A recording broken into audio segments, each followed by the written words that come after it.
Mama, sikiza nikwambie kwa jina la Yesu. Yesu akuponye kwa jina la Yesu. Yesu akukumbuke kwa jina la Yesu.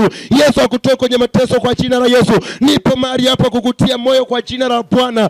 Yesu yupo ambaye akiingia ndani ya moyo wako atabadilisha historia yako, atatengeneza mwanzo mpya, atatengeneza maisha mapya, atatengeneza muonekano mpya, atakufuta machozi yako Yesu. Na ndio maana maandiko anasema alipomwona yule mama, Yesu alipomwona yule mama akiwa analia sana na kuteseka, Yesu akamwonea huruma.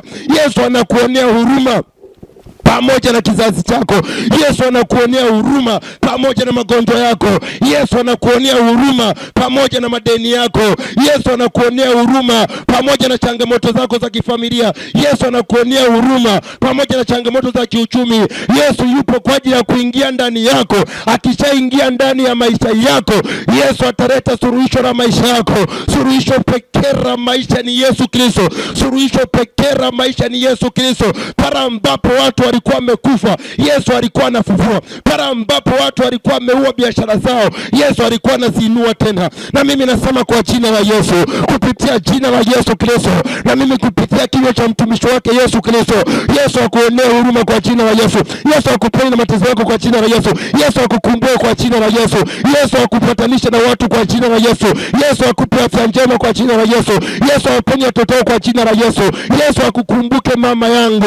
Yesu akukumbuke kijana, toka kwenye giza elekea nuru. Haleluya. Yesu anatupenda sana. Na ndio maana andiko linasema alipomwona Yesu akamwonea huruma. Na wengine walikuwepo, walimwonea huruma yule mtoto, walimwonea huruma yule mama, lakini sasa hawakuwa na majibu ya ile tatizo alilokuwa nalo. Yesu ni majibu kwenye maisha. Yesu ni majibu kwenye familia. Yesu ni majibu kwenye afya zetu.